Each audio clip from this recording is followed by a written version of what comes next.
tempo difícil aquele, para os puros, os ingênuos e os de boa memória. Essa é uma frase que resume bem o livro que nós vamos conversar hoje, A Hora dos Ruminantes, de José J. Veiga. Você conhece? Tem curiosidade? Então vem comigo.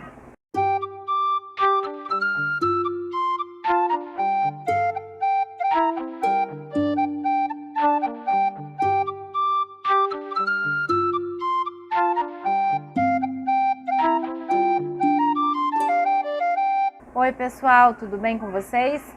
Hoje nós temos mais um vídeo da série de resgate aos clássicos goianos e hoje eu vou conversar com vocês sobre José J. Veiga.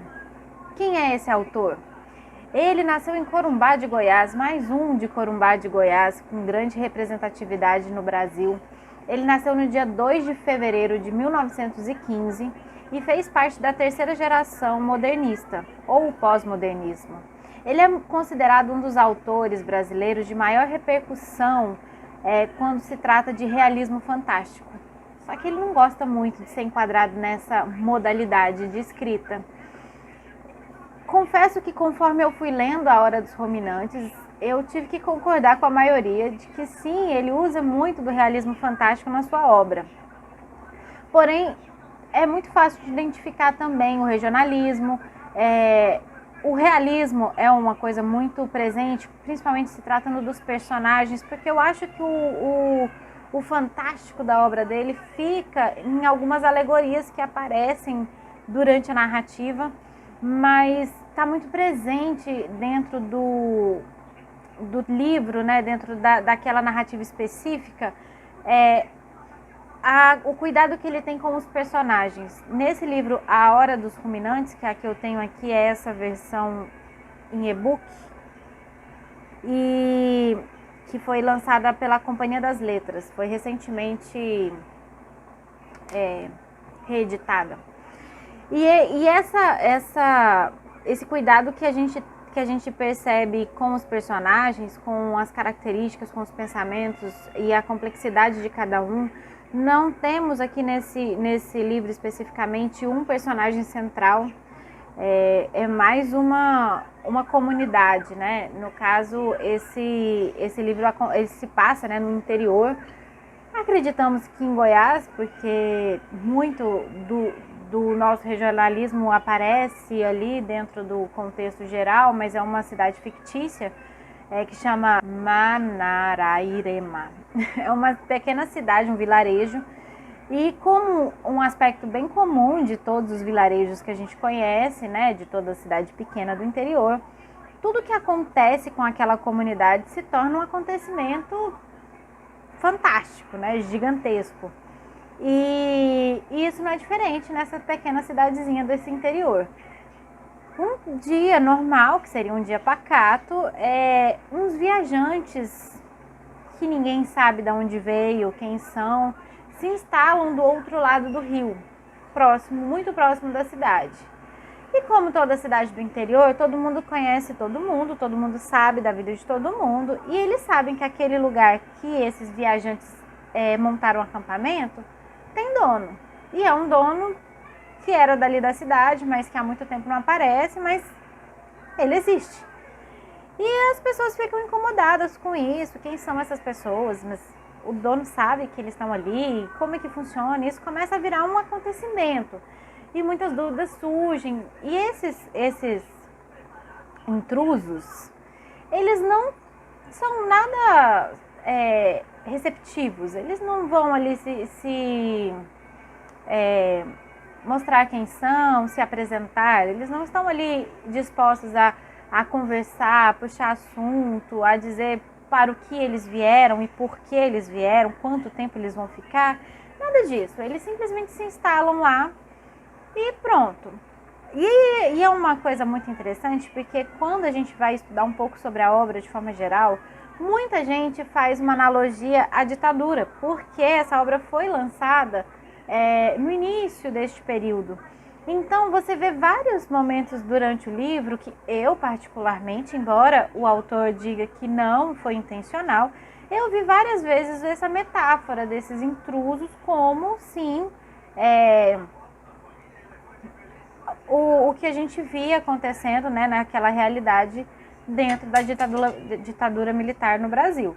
Então, assim, existe um flerte com isso, embora ele não assuma, e isso também é presente em outras obras do autor. Então fica aí, né, aquela coisa, todo mundo vê, mas ele não assume.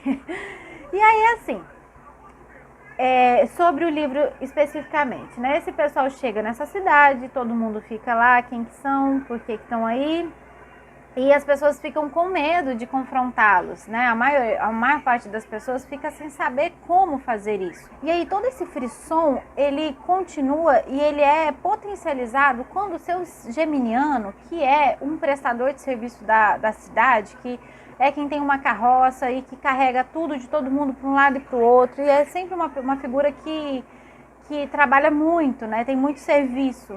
E ele passa a prestar serviço para o outro lado, sabe? E aí ele tem até um momento que ele tem uma rixazinha com o pessoal, porque essas pessoas, esses homens, tratam ele como se ele tivesse obrigação de prestar o serviço, e ele fala, opa, a carroça é minha, eu carrego nela no que eu bem entendo. E aí ele tem uma leve discussão com essas pessoas e de repente ele passa a prestar serviço e passa a defender eles. E as pessoas querem saber da comunidade, né? Os colegas querem saber, entender um pouco mais para ele passar alguma informação, e é como se ele tivesse um contrato de confidencialidade, ele não fala nada. É quase como uma carta na manga, assim, sabe? Eu sei, mas eu não vou falar. Eles são legais, eles estão fazendo uma obra que nunca vai acabar, porque é isso que as pessoas questionam.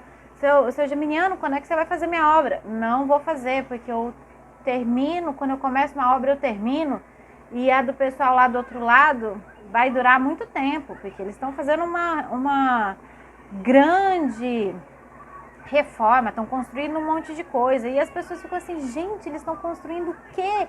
Como é que esse povo chega, se instala? Para quanto tempo que eles vão ficar? E essas construções, e esse pessoal fica muito incomodado com essa cidade toda querendo saber da vida deles. E eles colocam panos, eles tampam para se esconder, para que não fique visível, porque vira um acontecimento. Tal hora vai todo mundo ali para cima da cerca para ver a rotina do pessoal. Então, assim, eles começam a ter uma dinâmica assim. Aí um outro personagem que acaba se destacando ali é o dono da vendinha, o seu Amâncio, porque ele é um personagem que é do pavio curto, ele quer saber o que está acontecendo. Como assim esse pessoal chega e vai fazer uma obra e ninguém sabe de nada? Eu vou lá tirar satisfação. E ele vai. Ele sai um dia bem cedo e vai lá para o acampamento e desaparece. Simplesmente passa o dia inteiro desaparecido. Aparece depois um menino num carro de boi falando que tinha visto ele jogando peteca, e as pessoas ficam, como assim? Que ele tá jogando peteca? Você é doido? Não, isso é mentira. E aí fica aquele mistério no ar. E quando o seu Amâncio volta, ele volta outra pessoa. Ele volta dizendo que o pessoal é muito bacana, que eles têm umas ideias ótimas, e ele passa a ter relação com essas pessoas. Essas pessoas passam a visitar a venda dele, e é sempre assim, quando essas pessoas chegam, todos os clientes são mandados embora, ele fecha as portas e fica só lá, como se fosse um encontro secreto. Isso tudo vai instigando a curiosidade de outros personagens, né? Então as pessoas ficam incomodadas por muito tempo em relação a esses viajantes, porém, conforme o tempo vai passando, eles vão se acostumando, vai começando a ser o novo normal, né? E aquilo, as pessoas passam a não se incomodar mais, elas estão vivendo a vida delas. Alguns personagens falam, o que tem a ver com isso? Deixa eles lá, a terra não é minha, sabe? Aquela coisa. E volta a ter uma normalidade. Até que, do nada, aparece uma matilha de cachorros. Um monte de cachorro invade a cidade, coisa assim absurda. A gente não tá falando de 2, 3 cachorros, a gente tá falando de milhares. É um absurdo a quantidade de animais que simplesmente invadem a casa e oprimem os outros animais. Aí a gente começa a ter de novo aquela analogia à ditadura. Primeiro porque as pessoas têm medo dos homens que chegam, e depois elas se acostumam com essa situação, e aí os cachorros invadem a vida delas, e os cachorros, assim, é muito engraçado como que essa cidade se comporta a partir dessa invasão. Que eu acho que é aí que o José J. Veiga ele se destaca realmente, sabe? É realmente esses personagens, a forma com que eles lidam com essa coisa absurda, porque os cachorros eles simplesmente invadem as casas e eles tomam conta de tudo, eles fazem xixi, eles fazem todas as coisas que eles têm que fazer no meio da sala, no quintal. Eles batem nos animais domésticos da cidade e simplesmente as pessoas começam a falar assim: não, vamos tratar eles bem, se a gente der comida, se a gente cuidar deles, vai ficar tudo certo, porque eles são os cachorros do pessoal de lá. E aí eles já associam que o cachorro é do acampamento. Então eles não podem tratar os cachorros mal, porque senão eles vão ficar com indisposição com aqueles intrusos, né? E aí a cidade começa a girar em torno desses cachorros e como eles vão tratar esses cachorros. E é muito interessante você ver essa mudança e a forma com que a dinâmica social daquele vilarejo todo passa a ser isso. E do mesmo jeito que esses cachorros chegaram, eles desaparecem. Um belo dia de manhã, não tinha cachorro mais nenhum. E isso também é engraçado, o comportamento do pós, né? Como é que a cidade fica depois dessa transformação? Ela volta ao normal? Então aí você tem outros personagens que são explorados nessa situação. E aí a gente tem um pouco mais, a gente se aprofunda um pouco mais sobre a comunidade nesse momento dessa narrativa e a gente conhece alguns personagens e a dinâmica deles e como é que eles não estão se importando muito com essas coisas extraordinárias que acontecem, então vivendo como se nada tivesse acontecido. Inclusive a gente tem ali 2 personagens que engatam um romance, então dá uma quebrada nessa fantasia, até que de repente, né, a cidade é invadida por bois. Que é por isso que o nome é A Hora dos Ruminantes.